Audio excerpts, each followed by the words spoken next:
لو أنزلنا هذا القرآن على جبل لرأيته خاشعا أنزلنا هذا القرآن على جبل لرأيته خاشعا أنزلنا هذا القرآن على جبل لرأيته خاشعا متصدعا من خشية وتلك الأمثال نضربها للناس لعلهم يتفكرون.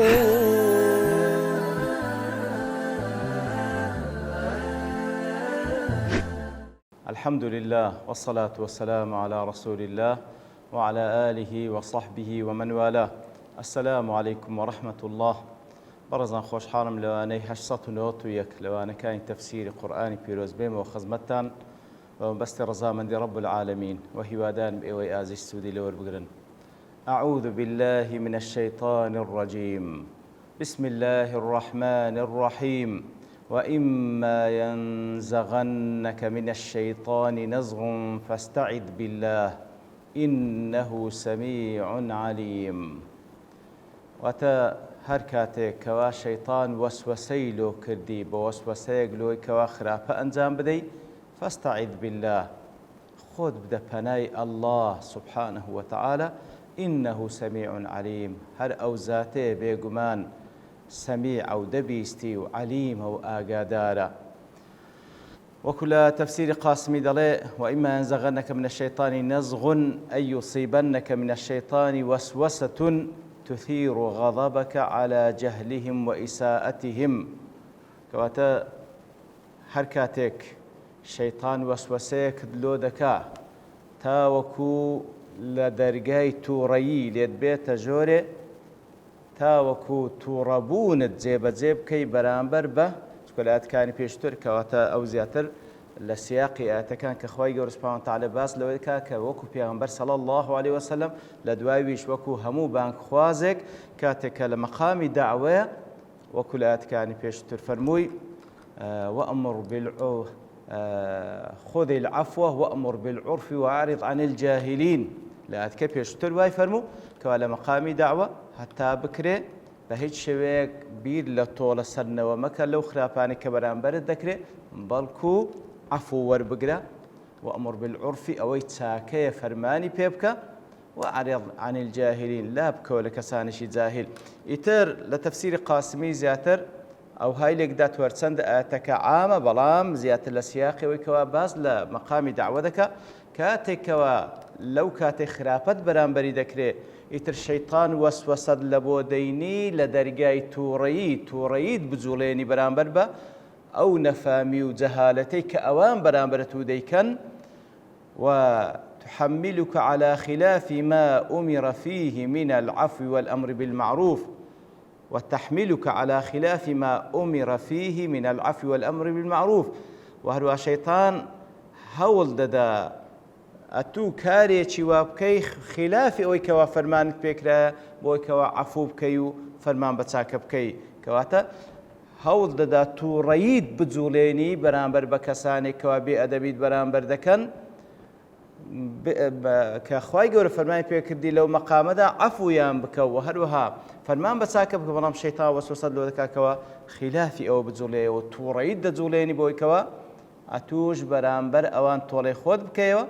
وەکو زومەخشەریش دەڵێ النزغ والنسغ الغرز والنخس كأنه ينخس الناس حين يغريهم على المعاصي فشبهت وسوسته وإغراءه بالغرز وهو إدخال الإبرة وطرف العصا وما يشبه في الجلد كما يفعل السائق لحث الدواب. كواتە دەڵێ وإما ينزغنك من الشيطان نزغ وسوسەی شەیطان کە خوای گەورە لێ ناوی لێنان نەزغ دەفەرمی نەزغ و هەروەها نەسغ ئەو کەلیماتان بە معنای غەرز دێ بە معنای نەخز دێ بە معنای ئەوەی وەکو بڵێ کوو بنوو کە دەرزیەک شتێکی تیژ ئینسان کەوا بێوێ کەسێک بجوڵێنی نوکە دەرزیەکی لێ بدە و یاخود بزەبت وەکو دەڵێ بەو دار عەسایی کەوا لە دەستی سوارێکە ئەو دابەیەی کەوا لەسەر پشتیتی با بڵێن لی دەچەقێنی تاوەکو هانی بدا لە بۆی تەکان بکا و بڕوا. ئیتر وەسوەسەی شەیطانش بەو شێوەیە فعلاً وەکو ئەوەی دەرزیەکە لە قالبت بچەقێنی ئیتر لەو جێگایانەت لەو جێگایکەوە مەجال ئەوەی با بڵێن دەبێتە مای هاندانت لە ڕووی لە بۆ نمونە وەکو لە تەفسیر قاسمی گوتی ئیثارەی غەضەبت دەکا مەسەلەن لە دەرگای غەضەب و تووڕەییە هانت دەدا تەکان بکەی تووڕەییەکەی خۆت دەرببڕی یان لە مەجالی شەهوەت و شەهەواتە ئارەزوەکانە عەینی لێی دەدا هانیتدا تاوەکو مەعسیەت و کاری خراپ ئەنجام بدا. ئیتر خوای گەورە وەسوسەی شەیطانی بە نەزغ هێنایتەوە واتە بزەبت وەکو دەرزی چەقاندن و شتێکە هاندانە لە بۆ ئەوەی ئەو شتەی جێبەجێ بکەکەوە شەیطان دەیەوێ.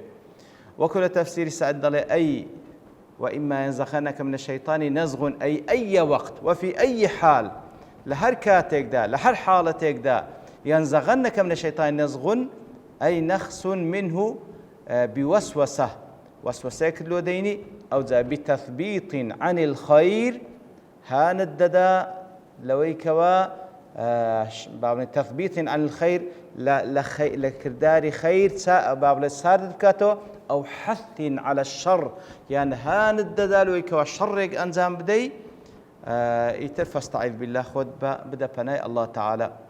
وەکو لە تەفسیر معارج دەڵێ وجاء في الآية فعل ينزغنك كاتك خوای گەورە دەفەرمێ وإما ينزغنك مؤكدا بنون التوكيد الثقيلة كواتي فعل ينزغنك خوای گەورە تأكيدی لێ کردیتەوە بنون توكيد قرس وإما ينزغنك للدلالة على أن النزغ قد بلغ مبلغ حدوث بدايات الغضب وتحرك ثورته كواتا براستي نزغ شيطان وسوسي شيطان دەرزی لێدان و دەرزی چەقاندن و هاندانەکەی هەندە بەهێزە وەکو بڵێ یەکسەر ئەو کەسە ڕادەپەڕێنی ئەگەر فەزلی خوای گەورە نەبی و ڕەحمەتی خوای گەورە نەبی و ئەوە نەبی کە خوای گەورە لە خۆی پەنا بدە هەر کاتێ شەیطان بەو شێوەی هانی دەدا هەندێکەوە یەکسەر ئەو فعلە ئەنجام دەکە شەیطان دەیەوێتن هەندە بە قووەتە لەوێ خوای گەورە نەزغی بەکارهێنا و فعلەکەشی بنونی تەوکیدی ثەقیلە تەئکید کردیتەوە کەواتە نەزغەکەی و هاندانەکە هەندە بەهێزە کو بڵێ دەرزەی زۆر بەقوت لە کەسێک بچەقێنی کو هانی دەیتەکانی پێ دەکەی ئیتر بەو شێوێ ئیلا ما ڕەحیمە ڕەبی ئەگەر ئینسان خۆی نەداتە پەنای ڕەب العالەمین ناتوانی بەرامبەر بە وەسوسەی شەیطان خۆی ڕاگری. فاستعذ بالله أي استجر به وادعه في دفعه خۆت بدە پەنای الله سبحانه وتعالى داوا بکە کە خوای گەورە دەفعی بکالەت و وەکو تەماشا دەکەی یوسف عليه الصلاة والسلام کاتێک کە خوای گەورە لۆمان باز دەکا ئیمرأەت العەزیز کاتێک کە هانیدا لە بۆ ئەنجامدانی ئەو کارە نەشیاوە کاتێکەوە هانیدا لە بۆ ئەنجامدانی ئەو کارە نەشیاوە و پێی دەڵێ هەیتە لەک خۆم لۆ تو ئامادە کردیە چ دەکا یوسف عەلەیهی سڵاتو وسەلام بە چ شێوە خۆی لە دەستی دەپارێزی دەفەرمیتن قال معاذ الله خۆم دەدەمە پەنای الله سبحانه وتعالى کاتە بە خۆدانە پەنای الله نەبی سبحانه وتعالى لەو حاڵەتانە بەڕاستی زەحمەتە ئینسان نەتوانی ئەو کارە خراپە ئەنجام بدە. ولما كان الله جل جلاله وعز سلطانه هو الذي بيده مقاليد كل شيء في الوجود لكاتك ذاك الله سبحانه وتعالى هموش تيق لو وجود بدستي أوى وهو على ما يشاء قدير لسر أوي كبيوي بتوانا كان من قام بواجباته كما أمره الله يترهر كسك واجبكاني سرشاني خوي بأنزام دهرك خوافر من فيك واستعاذ به صادق النية وكاتي خوي دات بناي الله سبحانه وتعالى سور برازقوي نيتي وكا خوي جربي باريزي متضرعا له بالكثير ابو الله نشان بدا داخلا في ملجأ الله وفي دائرة عصمتي وحمايتي يتر او كسكوا برازقوي دل اعوذ بالله بدلو درونه خوي تسليم خوي جور دكا خوي جور بناي بدا بالتأكيد دەچیتە ناو دائیرەی عیسمەت و پارێزراوی کە خوا سبحانه وتعالى دەی پارێزی. إنه سميع عليم. سميع وكل قاسم الله أي لدعائك، دعائك دبيستي. عليم أي باستعانتك وهر آقادارك أتو داواي يارمتي لو دكي سبحانه وتعالى. وكل تفسير سعد جدل فاستعذ بالله. فاستعذ بالله أي التجئ واعتصم بالله واحتمي بحماه. كواتا خود بدا بناي الله سبحانه وتعالى، خود بهزك بيارمتي خواي قور سبحانه وتعالى. فإنه سميع لما تقول. أوي أتو ديلي خواي قور دي بيستي. عليم بنيتك وضعفك. أقادارشة أتو بتسنيتك داوا لخواي قور دكي، وأقادارشة أن تندل وازي وقوة التجائك له، وأقادارشة كوافعا أتو تسن توكلك بابلين خودان پنات لبو خوا سبحانه وتعالى نودلو دلون تسن بهيس خود دايت پناه خواي قورا آقادارا. فسيحميك من فتنته ويقيك من وسوسته. يتر الله تعالى دت باريزي لفتنو لوسوسي شيطان. كلها تفسيري معارج دلي. وفي ذكر هذين الاسمين هنا من أسماء الحسنى. كاتكوا لكوتاي وآتدا فرمي فاستعذ بالله إنه سميع عليم. كباز لودنا بيروزدك لنا وزوانا كان إخوائي قولا إشارة إلى مطلوبين. ديار ليردا أما ذكردن بودنا وبيروز إخوائي قولا سبحانه وتعالى إشارة تدا لبودودا وكراو. مطلوبي كم؟ أن تكون الاستعاذة بكلام مصحوب بصوت مهما كان خافتا ليسمع. إشارة لبويكوا كاتكوا دتي پنا بده برخوا سبحانه وتعالى، خود دي پناي الله تعالى. لو كاتك والشيطان وسوسي له هناي لبو هكاري خراب يتر فاستعذ بالله كدلي أعوذ بالله. هول بدا استعانة واستعاذكت بصوت مصحوب بدنگو بي اگر تي دنگ كش نزم بي ليسمع تاوكو ببيستري لبرو الله سميع سبحانه وتعالى. اگر تسي خواي قورا عليميشا ببي دنجيش بلاي خواي قورا اگر بلام ديارة ما بستي تي خواي قورا سبحانه وتعالى بس زمانش ما دابه لو اشارة بس سميعي خوشي دكا. فاستعذ بالله إنه سميع دبيستي كات دبي دنك لتو دربتي. اگر كميج بدنك اگر نزميج بي بدنك بلاي أعوذ بالله نكهر بدلا بزماني شغلي أعوذ بالله كاتك إشارة بناي سميعي كردية إشارة لويكوا بدنجو بلي أعوذ بالله أجر بدنجش نزمج بي. مطلوب دومش أن تكون الاستعاذة مقرونة بنية صادقة من عمق الفؤاد جديرة بأن تعلم بأنها عبادة لله في سلوك قلبي.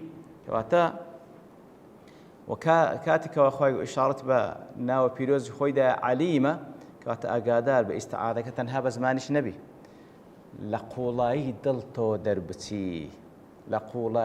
دربتي وكو عبادتك خوي قورات شنك دزاني أقادار بونيتي لناو دلته كات نابي استعاذة سرزارة بي ودلو ميش شللا دي كبنا هم بزمان بي هم لقولاي دلتو دربتي كخواي قورا عالمة بنيتكانش بو بري رازقوي بلي أعوذ بالله بدنجي مسموع. وبتحقق هذين المطلوبين يستجيب الله جل جلاله دعاء من استعاذ به فيصرف عنه نزغات الشيطان. كاتك ودو مطلوبة هدو شان ديت تزي واتا كاستعاذة دكي لناو دلو درونو لقولاي دلو درون تو دربتي وبنيتي چي رازقويانا كخود دي پناي الله تعالى بتبارزي وبصوتك بي بدنگي چيش بي كوا يسمع ببيستري بلاي كم كوا او هنده بي كوا بخود بيستي وبالتأكيد الله تعالى دي بيستي كاتكوا او دو صفتي لها تزي او بالتأكيد الله تعالى سبحانه وتعالى ولا مدداتوا ودت باريزي لوسوسو لەو خراپەکاریانێکەوە شەیطان دەوێت پێت بکە. وكل تفسير قاسمش نقل كده لأبو السعود ضل وفي الأمر بالاستعاذة بالله تعالى تهويل لأمره وتنبيه على أنه من الغوائل الصعبة التي لا تخلص من مضرتها إلا بالالتجاء إلى حرم عصمته عز وجل. كواتكاتك أخوي قولا ده فرمي أجر الشيطان وسوسة له كردن خوتان بدن فناي الله أو آجادار كرنوي آجادار بن فعل الشيطان هەوڵ و کۆشتەکانی شەیطان ئەوها بە ئاسایی نەجاتت ناوی مەگەر خۆت دێ پەنای ئەڵڵا. کەسێک نەڵێ دەتوانم بە زیرەکی خۆم، کەسێک نەڵێ هونەری خۆمە دەتوانم خۆمی لێ نەجات بدەم. نا، ئەگەر خۆت نەدەیە پەنای ئەڵڵا سوبحانەهو وتەعالا نەجات بوون نییە. خوا پەناماندا یا ڕەبی، کەواتە بەڕاستی زۆر زۆر گرنگە هەر کاتێک هەستت بە وەسوەسەیەکی خراپی شەیطان کرد لە قوڵایی دڵتەوە بەو پەڕی ڕازگۆیی ئەوجا بەسەر زمانیشت دابێ بەڵێ ئەعوذ بالله بەتەئکید نەتیجەکەی دەبینەوە کەوا پارێزرا و دەبی لە وەسوەسەی شەیطان و خوای گەورە سوبحانەهو وتەعالا لەو شەڕەی کە شەیطان لە بۆ توی ویستە دەتپارێزی. وصلى الله وسلم على نبينا محمد وعلى آله وصحبه أجمعين وآخر دعوانا أن الحمد لله رب العالمين. لو أنزلنا هذا القرآن على جبل لرأيته خاشعا أنزلنا هذا القرآن على جبل لرأيته خاشعا أنزلنا هذا القرآن على جبل لرأيته خاشعا متصدعا من خشية الله. وتلك الأمثال نضربها للناس لعلهم يتفكرون.